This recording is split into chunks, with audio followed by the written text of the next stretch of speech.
and welcome to Bhaduri Foundation.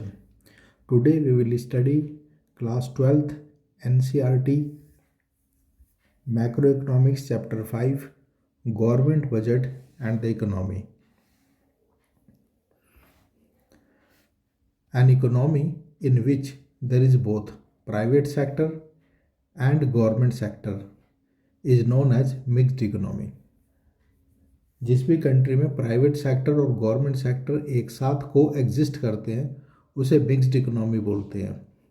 Capitalist economy उसे बोलते हैं जिसमें सिर्फ प्राइवेट सेक्टर होता है, और सोशलिस्ट इकोनॉमी उसे बोलते हैं जिसमें सिर्फ गवर्नमेंट सेक्टर एग्जिस्ट करता है। लेकिन जिस कंट्री में दोनों सेक्टर एग्जिस्ट करते हैं उसे मिक्स्ड इकोनॉमी बोलते हैं। आजकल majority of the country in the world are having mixed type of economy. We present the components of government budget. अब हम गवर्नमेंट बजट के बारे में पढ़ेंगे। तो we present the components of government budget to bring out the sources of government revenue, के government के revenue के क्या सोर्सेस हैं ये हम बजट में लिखते हैं, and avenues of government expenditure, और गवर्नमेंट कहाँ पर खर्च करती है। The topic of balanced, surplus और deficit budget to account for the difference between expenditure and revenue collection. अब जो रेवेन्यू कलेक्शन जो गवर्नमेंट कलेक्ट करती है और जो गवर्नमेंट एक्सपेंडिचर करती है उसमें हमेशा डिफरेंस रहता है। तो कभी वो जो डिफरेंस है वो सरप्लस की फॉर्म में हो जाता है, मतलब गवर्नमेंट का रेवेन्यू ज़्यादा हो जाता है देन एक्सपेंडिचर, तो सरप्लस बजट कहते हैं। कभी डेफिसिट बजट हो जाता है, इसका मतलब कि गवर्नमेंट का जो expenditure is more than the government revenue. और बैलेंस बजट जब एग्जैक्टली जितना रेवेन्यू कलेक्शन होता है उतना ही गवर्नमेंट का एक्सपेंडिचर होता है, तो बैलेंस बजट कहलाता है। The role of government plays has implication for its deficit which further affect its debt what the government owes. Government का जो रोल है वो प्ले करता है कि गवर्नमेंट को कितना डेट देना पड़ेगा, मतलब कर्ज लेना पड़ेगा। गवर्नमेंट बजट मीनिंग क्या है उसका और क्या कंपोनेंट है। तो there is a constitutional requirement under article 112 Indian constitution के आर्टिकल 112 में लिखा है कि the budget will present before the parliament a statement of estimated receipt होती है and expenditure of the government in respect of every financial year which runs from financial year कब से शुरू होता है 1 अप्रैल से 1 अप्रैल टू 31 मार्च। तो इस फाइनेंशियल ईयर के जो फोर्थ कमिंग फाइनेंशियल ईयर है तो एस्टिमेटेड ना कि एक्चुअल, एस्टिमेटेड रिसीप्ट क्या होगी गवर्नमेंट की और एस्टिमेटेड एक्सपेंडिचर क्या होगा ये बनाया जाता है। इसी को एनुअल फाइनेंशियल स्टेटमेंट बोलते हैं, constitute the main budget documents of the government. तो बजट को कॉन्स्टिट्यूशन में एनुअल फाइनेंशियल स्टेटमेंट बोला जाता है, ना कि बजट। बजट आम आदमी की भाषा में बोला जाता है। तो कॉन्स्टिट्यूशन के आर्टिकल 112 में एनुअल फाइनेंशियल स्टेटमेंट पार्लियामेंट में पेश की जाती है। Although the budget documents relates to the receipts and expenditure, हालांकि बजट में रिसीट और एक्सपेंडिचर होता है, मतलब कितना इनकम है कितना खर्चा of the government for a particular financial year, the impact of it will be there in subsequent years. और इस बजट का जो इम्पैक्ट है वो आने वाले कई सालों तक देखा जा सकता है। There is a need therefore to have two accounts, those that relate to the current financial year only are included in the revenue account called revenue budget. तो जो करंट फाइनेंशियल ईयर से ही रिलेटेड ट्रांजैक्शंस है तो उसको revenue budget में शामिल किया जाता है। And those that have concern assets and liabilities of the government into the capital account उसको कैपिटल बजट बोला जाता है। मतलब जो करंट ईयर के ही फाइनेंशियल ट्रांजैक्शन से रिलेटेड है वो रेवेन्यू बजट, और जो असेट्स और लायबिलिटीज़ की बात करता है that have implications for longer time उसको हम कैपिटल बजट बोलते हैं। अब हम पढ़ेंगे ऑब्जेक्टिव्स ऑफ बजट। ये जो हम बजट बनाते हैं इसके क्या ऑब्जेक्टिव्स है, लक्ष्य क्या है, क्या करना चाहते हैं। सबसे पहले तो है allocation of functions of government budget. Government budget allocate करता है डिफरेंट फंक्शंस के लिए पैसा। Government provide certain goods and services which can not be provided by the market mechanism. मतलब गवर्नमेंट कुछ ऐसी गुड्स एंड सर्विसेज प्रोवाइड करती है आम पब्लिक को जो कि मार्केट नहीं करती। और मार्केट कौन सी नहीं करती? जिसमें प्रॉफिट मार्जिन नहीं होता। तो मार्केट तो सिर्फ वही गुड्स एंड सर्विसेज प्रोवाइड करती है जिसमें ज़्यादा प्रॉफिट होता है, लेकिन जिसमें प्रॉफिट नहीं है तो प्राइवेट जो फर्म्स है वो उसको प्रोड्यूस नहीं करती, गवर्नमेंट देती है। By exchange between individual consumers and producer. Examples of such goods are national defence, roads, government administration which are referred as public good. तो इनको पब्लिक गुड भी कहा जाता है, कॉमन गुड भी कहा जाता है। ये जो चीज़ें हैं ये गवर्नमेंट प्रोवाइड करती है, तो इस पे पैसा खर्च होता है, तो इसके लिए एलोकेशन किया जाता है in the budget. To understand the public goods need to provided by the government we must understand the difference between private good. तो प्राइवेट गुड क्या होती है? जो प्राइवेटली ओन्ड होती है। पब्लिक गुड क्या होती है? जो सरकार प्रोवाइड करती है। The benefits of public goods are available to all. और जो पब्लिक गुड्स का जो बेनिफिट्स है, जैसे पब्लिक पार्क, जैसे सरकारी हॉस्पिटल, सरकारी स्कूल, स्ट्रीट लाइट, ये सब पब्लिक गुड जैसी है कि इसका बेनिफिट सबको मिलता है and are not only restricted to one particular consumer. और उसको हम किसी वन पर्टिकुलर कंज्यूमर या पर्टिकुलर सेक्शन के लिए रिजर्व नहीं कर सकते। पब्लिक पार्क और measures to reduce air pollution, the benefits will be available to all. जैसे कि पब्लिक पार्क या एयर पोल्यूशन को कम करने के जो उपाय हैं उसका बेनिफिट सबको मिलेगा। One persons consumption of a good does not reduce the amount available for consumption for others. अगर एक आदमी कंज्यूम करता है तो दूसरे आदमी के कंजम्पशन पे उसका कोई फर्क नहीं पड़ता है। So several people can enjoy the benefit, that is the consumption of many people is not rivalrous. मतलब बहुत सारे लोग भी अगर कंज्यूम करेंगे पब्लिक गुड को तो वो एंटी नहीं होगा, राइवलरस नहीं होगा, एक दूसरे को कोई नुकसान नहीं पहुंचेगा। In case of private goods anyone who does not pay for the goods can be excluded from enjoying its benefit. Private goods के मामले में जो उसके पैसे नहीं देगा उसको एक्सक्लूड किया जा सकता है उसके बेनिफिट से। However in case of public good there is no feasible way of excluding anyone. लेकिन पब्लिक गुड के मामले में किसी भी आदमी को ये फिजिबल ही नहीं है कि उसको एक्सक्लूड कर दे from enjoying the benefit of that good. That is why public goods are non excludable. Excludable मतलब एक्सक्लूड नहीं कर सकते, इसलिए पब्लिक गुड में एक्सक्लूड किसी को नहीं किया जा सकता। Even if some users do not pay it is difficult and sometimes impossible to collect fees. अगर कोई यूज़र नहीं भी पे करते तो उनको अलग करना इम्पॉसिबल है for the public good. These non paying users are as free riders. तो जो पब्लिक गुड के लिए पे नहीं कर रहे उनको टर्मिनोलॉजी है फ्री राइडर्स बोलने की। The link between the producers and the consumers which occur through the payment process is broken and the government must step in to provide such goods। तो जो लिंक होता है प्रोड्यूसर कंज्यूमर का वो उसमें टूट जाता है और गवर्नमेंट ही प्रोवाइड करती है ऐसे गुड्स को। A difference between public provision and public production. Public provision means that they are financed through the budget.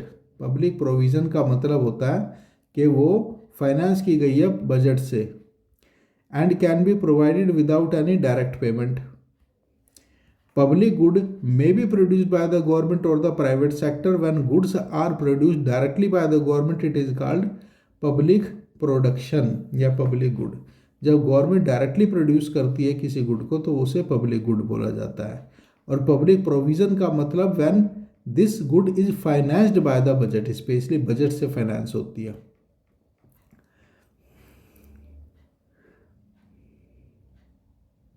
जैसे कि सब्सिडी पब्लिक प्रोविज़न है, और जैसे कि सड़क बनाना या पब्लिक पार्क ये पब्लिक गुड है, ये डिफरेंस है। एग्जाम्पल है redistribution of function of government budget. तो गवर्नमेंट बजट का एक फंक्शन ये भी है कि ये इनकम को रीडिस्ट्रीब्यूट करने में मदद करता है। मतलब बजट में ऐसा प्रोविज़न किया जाता है कि वेल्थ जो है या फाइनेंस जो है किसी एक सेक्शन या कुछ लोगों के हाथ में कॉन्सेंट्रेट ना हो, इक्वल डिस्ट्रीब्यूशन ऑफ रिसोर्सेस हो। The total national income of the country goes to either the private sector, that is the firms and the households known as private sector, or the government known as public income. तो national income दो भागों में divide होती है। Out of the private income what finally reaches the household is known as personal income. Private income में से जो house hold तक पहुँचते हैं उसे प्राइवेट इनकम बोलते हैं, पर्सनल इनकम बोलते हैं। And the amount that can be spend is a personal disposable income. और उसमें से टैक्स वैक्स दे के जो अमाउंट हाउस होल्ड के पास बचता है, जो वो अपनी मर्जी से स्पेंड कर सकता है, उसे पर्सनल डिस्पोजेबल इनकम बोलते हैं। डिस्पोजेबल माने खर्च करना। The government sector affect the personal disposable income of house hold by making transfers and collecting tax. Personal disposable income को गवर्नमेंट कम कर सकती है उस पर टैक्स इम्पोज करके। It is through this that the government can change the distribution of income and bring about a distribution that is considered fair by the society. This is redistribution function. तो government के पास एक ये method है tax लगाने का, जिससे कि government income को डिस्ट्रीब्यूशन में इक्वालिटी ला सकती है। मतलब जिसके पास जो हाई इनकम ग्रुप है उस पर ज़्यादा टैक्स लगा देगी, जो लो इनकम ग्रुप है उस पर टैक्स नहीं लगाएगी, जो पुअर है उस पर टैक्स में एग्जम्पशन दे देगी। तो ये रिडिस्ट्रीब्यूशन फंक्शन है, that is also the function of A budget. एक है स्टेबलाइजेशन फंक्शन, मतलब गवर्नमेंट जो बजट के थ्रू इकोनॉमी को स्टेबलाइज करने की कोशिश करती है। The overall level of employment and the prices in the economy depends upon the level of aggregate demand. मतलब कितनी एम्प्लॉयमेंट होगी इकोनॉमी में, क्या प्राइसेस होंगे, डिपेंड करता है कितनी एग्रीगेट डिमांड है मार्केट में, which depends on the spending decisions of the millions of private economic agents apart from the government. और एग्रीगेट डिमांड डिपेंड करती है कि प्राइवेट एजेंट्स कितना पैसा खर्च करते हैं और गवर्नमेंट कितना पैसा खर्च करती है। This decisions in turn depend upon many factors such as income and credit availability. और एग्रीगेट डिमांड कितनी होगी ये कई फैक्टर पे डिपेंड करता है, जैसे कि कंज्यूमर्स की या आम आदमी की इनकम कितनी है और कितना बैंक क्रेडिट अवेलेबल कराता है, लोन अवेलेबल कराता है। लोन ज़्यादा अवेलेबल हो जाएगा तो एग्रीगेट डिमांड बढ़ जाएगी, लोन कम होएगा, क्रेडिट कम अवेलेबल होगा तो एग्रीगेट डिमांड कम हो जाएगी। The government needs to intervene to raise the aggregate demand. तो गवर्नमेंट को इंटरवीन करना पड़ता है एग्रीगेट डिमांड को बढ़ाने के लिए। On the other hand there may be a times when demand exceeds available output. ऐसा भी टाइम हो सकती है जब डिमांड सप्लाई से ज़्यादा हो जाए, under conditions of high employment, जब एम्प्लॉयमेंट ज़्यादा हो जाए प्रोडक्शन ज़्यादा हो जाएगा, एंड दिस में गिव राइज टू इन्फ्लेशन। और जब डिमांड ज़्यादा होगी तो जनरल प्राइसेस इंक्रीज होगा, जब जनरल प्राइस इंक्रीज होगा तो इन्फ्लेशन हो जाएगा। In such situation restricted conditions में be needed to reduce demand. तो रिस्ट्रिक्टिव कंडीशन लगाई जा सकती है डिमांड को रिड्यूस करने के लिए, जैसे राशनिंग किया जा सकता है। The intervention of the government whether to expand demand और to reduce constitute the stabilization function. तो डिमांड को कम करना या बढ़ाना ये स्टेबलाइजेशन फंक्शन में आता है बजट के। अब है classification of receipt. Revenue receipt मतलब बजट को दो भागों में बांटा गया है, एक रेवेन्यू, एक कैपिटल। रेवेन्यू में आती है रिसीट और रेवेन्यू एक्सपेंडिचर। ऐसे ही कैपिटल में आती है रिसीट और कैपिटल एक्सपेंडिचर। तो अब हम रेवेन्यू रिसीट की बात कर रहे हैं, रेवेन्यू बजट में रिसीट की मतलब इनकम की। तो revenue receipt are those receipts which do not lead to a claim on the government. Revenue receipt का मतलब है कि बदले में जो गवर्नमेंट है उस पर कोई क्लेम नहीं कर सकता। Revenue receipt are receive that do not lead to an claim on the government. Government पे कोई क्लेम नहीं होगा, अगर जो टैक्स दे दिया तुमने तो गवर्नमेंट उसके बदले कोई देने के लिए लायबल नहीं है। They are therefore termed as non redeemable. इसीलिए रेवेन्यू रिसीट को नॉन रिडीमेबल कहा जाता है, मतलब वापस नहीं आएगा। They are divided into tax और नॉन टैक्स रेवेन्यू। अब रेवेन्यू रिसीप्ट को भी दो भागों में कैटेगराइज कर दिया, एक है टैक्स रेवेन्यू, दूसरा है non tax revenue. Tax revenue क्या आता है? An important component of the revenue receipt have for long been divided into direct taxes personal income पे और corporation tax and direct taxes like excise duty duties and goods produced within the country. Custom duty, ये सारे indirect taxes के example है। Imposed on goods imported from exported and the service tax. Other direct taxes like wealth tax, gift tax, state duty now abolish, state duty अब खत्म हो गई है, have never brought in amount revenue and this have been refer to as a paper taxes. The redistribution objective is sought to be achieved through progressive income taxation। तो जो income का redistribution करना होता है बजट में, वो इस tax process के ही थ्रू होता है। प्रोग्रेसिव टैक्स लगा देते हैं। प्रोग्रेसिव टैक्स का मतलब जिसकी जितनी ज़्यादा इनकम उस पर उतना ही ज़्यादा टैक्स, उसको प्रोग्रेसिव टैक्स बोलते हैं। रिग्रेसिव टैक्स का मतलब इसका अपोजिट होता है, मतलब जिसकी ज़्यादा इनकम उस पर टैक्स रेट कम लगेगी और जिसकी जितनी कम इनकम उस पर टैक्स रेट ज़्यादा लगेगी। ठीक है, तो इंसेंटिव देते हैं अमीरों को कि और ज़्यादा अमीर हो तो आप पे टैक्स कम लगेगा। In which higher the income higher is the tax rate, ये तो प्रोग्रेसिव वाला है। जितनी ज़्यादा इनकम उतना ही ज़्यादा टैक्स रेट लगेगी, ये प्रोग्रेसिव टैक्स रेजीम है। नॉन टैक्स रेवेन्यू, अच्छा ये तो हो गया टैक्स रेवेन्यू। रेवेन्यू रिसीव्ड में टैक्स रेवेन्यू की हमने बात कर ली। अब है नॉन टैक्स रेवेन्यू। ये क्या होता है? Non tax revenue of the central government mainly consist of interest receipt. एक तो जो गवर्नमेंट ने पैसा दे रखा है किसी को, उसका जो ब्याज आ रहा है वो on account of loan by the central government. Dividend जो आ रहा है, जो शेयर खरीदे हैं वो उसका dividend. Profits on the investment, investment पे प्रॉफिट आ रहा हो कोई made by the government. Fees आ रही हो कोई। Other receipts of the services rendered by the government ने कोई सर्विस दी हो।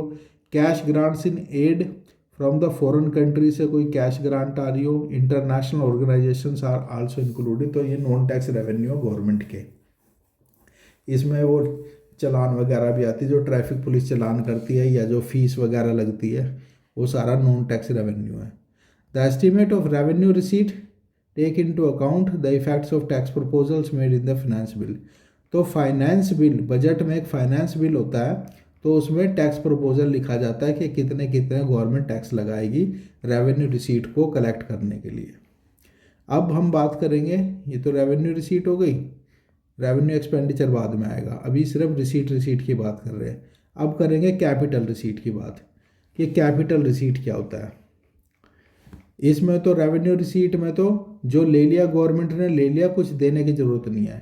लेकिन कैपिटल रिसीट में कुछ देने की ज़रूरत होती है। ये लायबिलिटी क्रिएट करता है कैपिटल रिसीट। जैसे किसी दूसरी कंट्री से लोन ले लिया तो है तो रिसीट, कैपिटल रिसीट है, लेकिन ये पे बैक करना तो एक लायबिलिटी बन गई है। या अपनी कोई एसेट बेच दी या अपनी कोई कंपनी बेच दी, कंपनी बेचने के बाद जो पैसा आया वो कैपिटल रिसीट है। ठीक है, क्योंकि हमारी असेट कम हो गई इससे। ठीक है, अगर लोन ले लिया तो लायबिलिटी हमारी बढ़ गई। तो असेट और लायबिलिटी को अफेक्ट करता है ये capital receipt. The government also receive money by way of loan, ठीक है, और by sale of the assets. या तो असेट को सेल करेंगे या लोन लेंगे। लोन लेंगे तो लायबिलिटी बन जाएगी, फ्यूचर में पे करना है। और असेट बेच दी तो असेट हमारी कम हो जाएगी। तो ये कैपिटल से loans will have to be return to the agencies from which they have been borrowed, thus they create liability. Sale of government assets like sale of shares in public sector undertakings which is referred to the PUC, disinvestment बोलते हैं इसको। अपनी company को बेच लेना, reduce the total amount of financial assets को reduce कर देता है ये असेट बेचना of the government. All those receipts of the government which create liability, जितने भी ऐसे रिसीट है जिससे गवर्नमेंट की लायबिलिटी क्रिएट हो या रिड्यूस असेट या फाइनेंशियल असेट्स कम हो, are termed as capital receipt. ये डेफिनेशन है, उसको कैपिटल रिसीट कहते हैं। When the government takes fresh loan it will mean that in future these loans will have to be returned and interest will have to be paid on these loans। एक तो loan भी वापस करना पड़ेगा और interest भी देना पड़ेगा, तो ये लायबिलिटी बनेंगे। Similarly when government sells an asset, और जब गवर्नमेंट एक असेट बेच देती है then it means that in future its earning from the asset, asset से जो अर्निंग हो रही थी विल डिसअपियर, वो गायब हो जाएगी। Thus the receipts can be debt creating और नॉन डेट क्रिएटिंग। तो जो ये कैपिटल रिसीट्स है वो डेट क्रिएटिंग हो सकती है, मतलब कर्ज हो सकता है। इंट्रोडक्शन ऑफ जीएसटी, इसको बोलते हैं goods and service tax, which encompasses both goods and services, दोनों पे लगता है, विच वाज इम्प्लीमेंटेड बाय 1 जुलाई 2017 से जीएसटी इंट्रोड्यूस हुआ था। ये डेट इंपॉर्टेंट है, ये एमसीक्यू में पूछ सकते हैं कि जीएसटी कब से लगा था। 1 जुलाई 2017 से। A finance bill presented along with the annual financial statement, मतलब एनुअल फाइनेंशियल स्टेटमेंट मतलब बजट, ठीक है। तो बजट के साथ फाइनेंस बिल भी पेश होता है पार्लियामेंट में। Provides details on the imposition, abolition, remission, arbitration, regulation of taxes, taxes के बारे में जो बताता है वो फाइनेंस बिल होता है, बजट का ही पार्ट होता है। ये गवर्नमेंट बजट है, इसकी कैटेगराइजेशन क्लासिफिकेशन बता रखा है। गवर्नमेंट बजट को दो भागों में बांट सकते हैं, रेवेन्यू बजट, कैपिटल बजट। अब रेवेन्यू बजट को दो भागों में क्लासिफाई कर सकते हैं, रेवेन्यू रिसीट और रेवेन्यू एक्सपेंडिचर, मतलब इनकम और खर्च।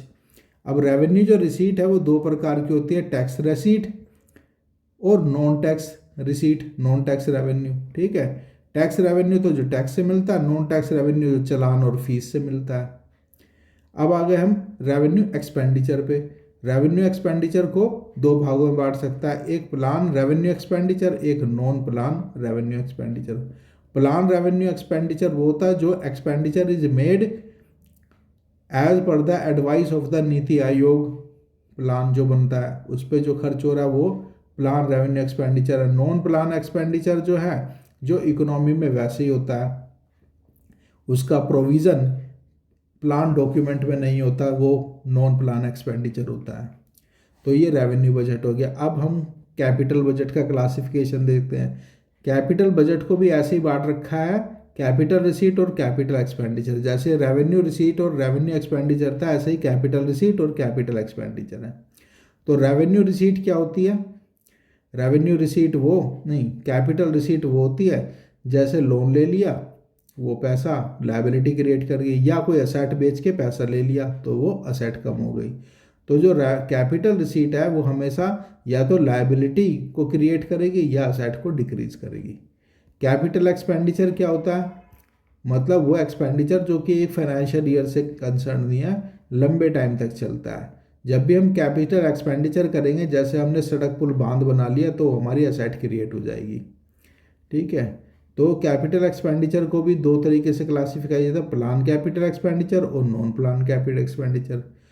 प्लान कैपिटल एक्सपेंडिचर वो है that is made as per the plan document, और नॉन प्लान एक्सपेंडिचर होता है जो कि प्लान में स्पेसिफाई, प्लान डॉक्यूमेंट में स्पेसिफाई नहीं होता। Classification of expenditure. अब हम एक्सपेंडिचर को डिटेल में पढ़ेंगे। यहाँ तो पढ़ ही लिया हमने रेवेन्यू एक्सपेंडिचर और कैपिटल एक्सपेंडिचर। अब आ गया, तो ये सबसे पहले आ गया रेवेन्यू एक्सपेंडिचर। रेवेन्यू एक्सपेंडिचर का मतलब जब भी रेवेन्यू वर्ड आए, मतलब सिर्फ एक फाइनेंशियल ईयर से रिलेटेड होती है इसकी फाइनेंशियल ट्रांजैक्शन। जब भी कैपिटल वर्ड आए, मतलब लंबे टाइम तक इसकी इम्प्लीकेशन जाएगी। तो revenue expenditure is expenditure incurred for the purpose of other than the creation of physical और फाइनेंशियल असेट्स को छोड़ के जो भी एक्सपेंडिचर होता है वो रेवेन्यू एक्सपेंडिचर है। मतलब कोई फाइनेंशियल असेट क्रिएट नहीं होनी चाहिए। फाइनेंशियल असेट क्रिएट हो गई तो लंबे टाइम तक चलेगी, वो कैपिटल में बन जाएगी ऑफ द सेंट्रल गवर्नमेंट। तो रेवेन्यू एक्सपेंडिचर जैसे कि गवर्नमेंट सर्वेंट की सैलरी देना, जैसे कि स्टेशनरी का यूज़, जैसे कि गाड़ियों में पेट्रोल डलाना सरकारी, ये रेवेन्यू एक्सपेंडिचर है जो कि उसी साल में करंट चलता रहता है, रिकरिंग नेचर का होता है। It relates to the expenses incurred for the normal functioning of the government department, तो वो revenue expenditure and various services interest payments on debt incurred by the government, जो गवर्नमेंट ने डेट ले रखा है उस पर जो इंटरेस्ट जा रहा है वो भी रेवेन्यू एक्सपेंडिचर है। And grants given to state government, जो ग्रांट दे रहे हैं स्टेट गवर्नमेंट को, सम ऑफ द ग्रांट्स में meant for creation of assets. चाहे कुछ ग्रांट ऐसी भी हो सकती है जिससे असेट क्रिएट होए, लेकिन फिर भी वो है रेवेन्यू एक्सपेंडिचर क्योंकि उस साल की इनकम से जा रहा है। Budget documents classify total expenditure into plan and non plan expenditure. तो एक्सपेंडिचर को भी कैटेगराइज कर दिया। प्लान एक्सपेंडिचर वो जो कि एक्सपेंडिचर होता है as per the specified in the budget manual, और नॉन प्लान एक्सपेंडिचर जो कि बजट मैनुअल मतलब प्लान डॉक्यूमेंट में स्पेसिफाई नहीं होता, तो non plan expenditure. Plan revenue expenditure,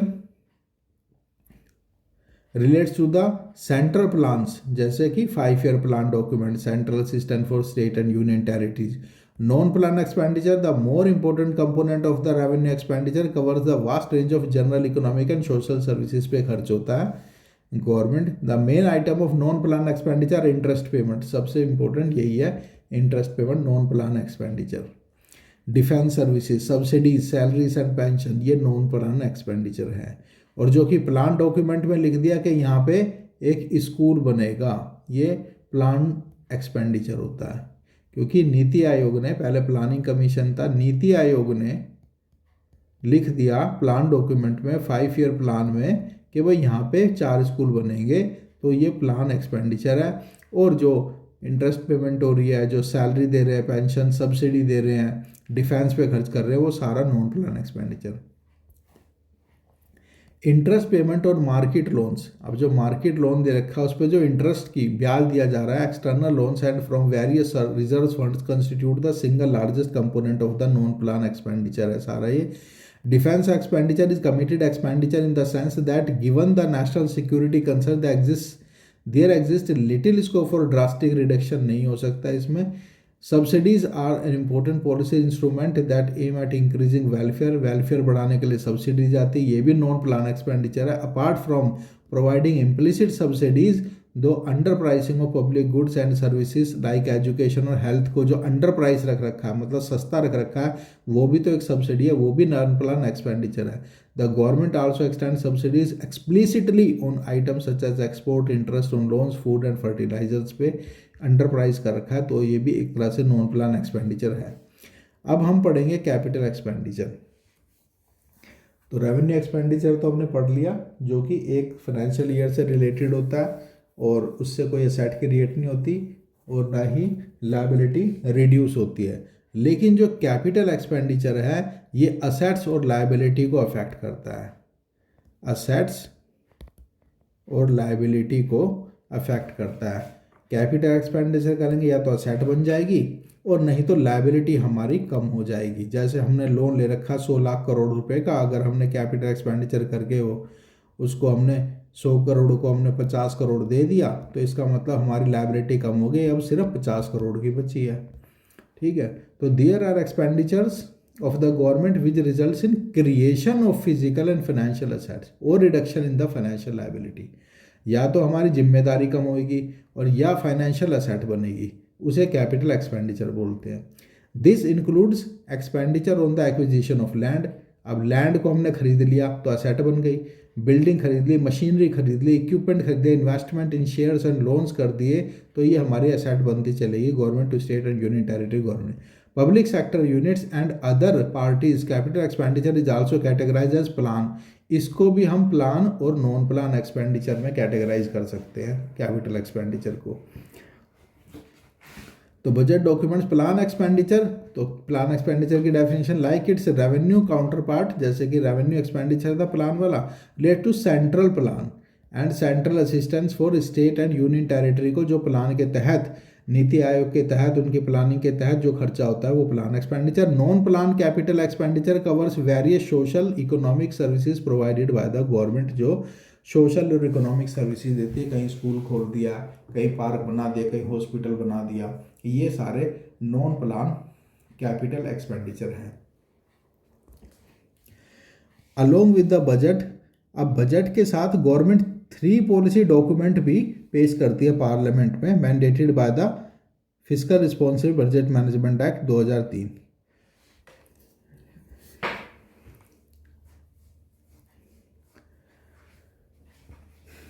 एक डॉक्यूमेंट है medium term fiscal policy statement, set से 3 ईयर रोलिंग टारगेट होता है इसमें for specific fiscal indicators and exam. Fiscal indicators होते हैं, मतलब फिस्कल डेफिसिट को कितना कितना हर साल कम करना है।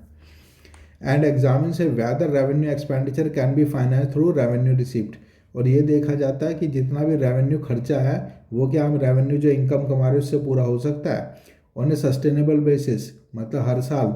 And how productively capital receipts includes market borrowings are being utilised.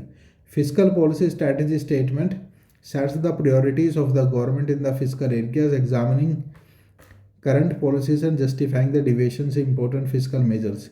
The macroeconomic framework statement assesses the prospects of the economy with the respect of GDP growth rate, fiscal balance of the central government and external balance. अब आ गया balance, surplus और deficit budget, इनकी definition. तो balance budget का तो पहले ही बताया था, जहाँ पे expenditure is equal to receipt, balance budget. Surplus में क्या होगा, जहाँ पे receipt is greater than expenditure, और डेफिसिट कब होगा, जब expenditure is greater than receipt. तो the government may spend an amount equal to the revenue it collect, this is known as balance budget. जब गवर्नमेंट उतना ही स्पेंड करे जितनी की उसकी इनकम है तो बैलेंस बजट बोलेंगे। If it needs to incur higher expenditure, अगर एक्सपेंडिचर हायर कर दे, it will have to raise the amount through taxes in order to keep the budget balance. तो गवर्नमेंट को ज़्यादा टैक्स लगाना पड़ेगा एक्सपेंडिचर अगर ज़्यादा कर रहा है तो। When tax collection exceeds the required budget, required expenditure, और जब टैक्स इतना ज़्यादा इकट्ठा हो गया कि एक्सपेंडिचर से भी ऊपर चला गया तो उसे सरप्लस बजट बोलते हैं। However the most common feature is the situation when expenditure exceeds revenue. ज़्यादातर तो क्या होता है कि एक्सपेंडिचर ही एक्सीड कर जाता है रेवेन्यू से, उसको डेफिसिट बजट बोलते हैं। Measures of government deficit. When a government spends more than it collects away by revenue, it incurs a budget deficit. जब भी गवर्नमेंट स्पेंड ज़्यादा करती है, जितना उसके रेवेन्यू नहीं होता, उसको बजट डेफिसिट बोलते हैं। रेवेन्यू डेफिसिट क्या होता है, the revenue deficit refers to the excess of government's revenue expenditure over the revenue receipt. Revenue deficit ये होगा जब रेवेन्यू की बात करेंगे, मतलब रेवेन्यू एक्सपेंडिचर ज़्यादा है रेवेन्यू रिसीट से। यहाँ पे कैपिटल की बात नहीं होगी, ना टोटल लिखेंगे, तो ये रेवेन्यू डेफिसिट है। The revenue deficit includes only such transaction that affect the current income. Revenue deficit वो है जिसमें ट्रांजैक्शन सिर्फ करंट फाइनेंशियल ईयर की जोड़ी जाती है and expenditure of the government. When the government incurs a revenue deficit, और जब गवर्नमेंट को रेवेन्यू डेफिसिट होता है, इसका मतलब ये है कि गवर्नमेंट की जो डिसेविंग है, मतलब गवर्नमेंट की डिसेविंग हो गई है and is using up the saving of the other sectors of the economy to finance a part of its consumption expenditure. This situation means that the government will have to borrow not only to finance its investment but also for its consumption requirement. तो revenue deficit है तो government का मतलब ये है कि present consumption से भी ऊपर उसका खर्चा चला गया है। This will lead to a buildup the stock of debt and internal interest liability and force the government eventually to cut expenditure. तो इससे गवर्नमेंट को अपना एक्सपेंडिचर कम कर लेना चाहिए अगर रेवेन्यू डेफिसिट हो रहा है तो। Since a major part of the revenue expenditure committed expenditure, क्योंकि ज़्यादातर जो रेवेन्यू एक्सपेंडिचर है वो कमिटेड एक्सपेंडिचर है, मतलब जो होना ही होना, ऑटोनोमस है। It can not be reduce, इसको कम नहीं किया। Often the government reduces the productive capital expenditure. Government अपने कैपिटल एक्सपेंडिचर को तो कम कर देती है और वेलफेयर एक्सपेंडिचर को तो कम कर सकती है। सड़क पुल पार्क ये कम बना दे, लेकिन किसी की सैलरी नहीं रोक सकती, ठीक है। This would mean lower growth and adverse welfare एम्प्लीकेशन। अब क्या है, फिजिकल डेफिसिट। रेवेन्यू डेफिसिट पढ़ लिया, अब फिजिकल डेफिसिट। तो physical deficit the difference between the government's total expenditure total received excluding borrowing, borrowing को अगर निकाल दे तो gross physical deficit total expenditure minus इसमें रेवेन्यू रिसीप्ट भी आ गई, ठीक है, plus non debt creating capital receipt, और जिससे डेट ना क्रिएट हो रहा हो, मतलब कि बोरोविंग को निकाल दिया तो ग्रोस फिजिकल डेफिसिट आ जाता है ये। Non debt creating capital receipts are those receipts which are not borrowing, मतलब जो बोरोविंग नहीं है, and therefore do not give rise to debt. Examples are recovery of loans and the proceeds from the sale of public sector units. The fiscal deficit will have to be financed through borrowing. Fiscal जो deficit है will have to go through borrowing. तो fiscal deficit को पूरा करना है तो हमें borrow करना पड़ेगा पैसा। Thus it indicates the total borrowing requirements of the government from all sources from the gross fiscal deficit, net borrowing at home plus borrowing from the RBI plus borrowing from abroad। तो gross fiscal deficit निकालने के लिए ये है कि ये पैसा फालतू कहाँ से आया जो फिजिकल डेफिसिट हो गया। तो या तो हम कंट्री के अंदर से बोरो करेंगे, या आरबीआई से बोरो करेंगे, या बाहर से बोरो करेंगे। तो तीनों टाइप की बोरोविंग को जोड़ दे तो ग्रॉस फिजिकल डेफिसिट आ जाएगा, जितना पैसा कम पड़ा है। Revenue deficit is part of physical deficit. अब रेवेन्यू डेफिसिट पार्ट है फिजिकल डेफिसिट, क्योंकि यहाँ टोटल एक्सपेंडिचर टोटल रेवेन्यू की बात करते हैं। Physical deficit equal to revenue deficit plus capital expenditure, दोनों तरीके के वो जोड़ दिए, minus non debt creating capital receipt. A large share of revenue receipt in physical deficit indicated that a large part of the borrowing is being used to meet its consumption expenditure needs rather than investment. तो revenue deficit अगर हो रहा है तो इसका मतलब consumption expenditure के लिए भी बोरो करना पड़ रहा है, ना कि इन्वेस्टमेंट। अब है primary deficit. Borrowing requirement of the government includes interest obligation on accumulated debt. जितनी भी बोरोइंग गवर्नमेंट करती है उसके साथ में इंटरेस्ट भी देना पड़ता है, जो भी डेट लिया होता है। The goal of measuring primary deficit is to focus on present fiscal imbalances. To obtain an estimate of borrowing on account of the current expenditure exceeding revenue, we need to calculate what has been called the primary deficit. It is simply the fiscal deficit minus the interest payment. Gross primary deficit मतलब gross fiscal deficit minus net interest liability.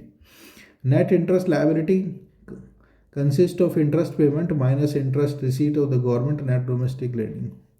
Fiscal policy, one of Keynes' main ideas in the general theory of equipment, interest, and money was that the government fiscal policy should be used to stabilize the level of output and employment. Government imposes tax that do not depend on income, called lump sum tax.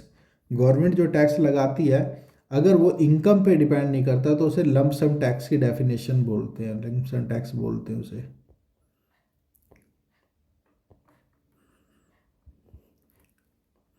ये सारा out of syllabus भी है और ये आएगा भी नहीं, जितना आएगा वो मैंने करा दिया है।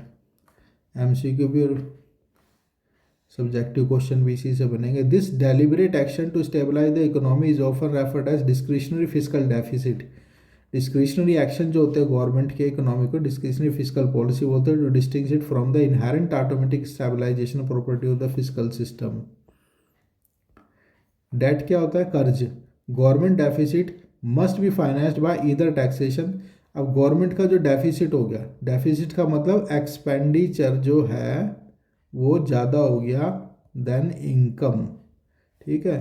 मतलब 100 रुपये एक्सपेंडिचर हो गया, इनकम थी 80 रुपये, मतलब 20 रुपये का ज़्यादा खर्चा हो गया। कहाँ से आएगा? या तो टैक्स लगा लो, या बोरोइंग कर लो, या प्रिंटिंग ऑफ मनी कर लो, या नया पैसा छाप लो।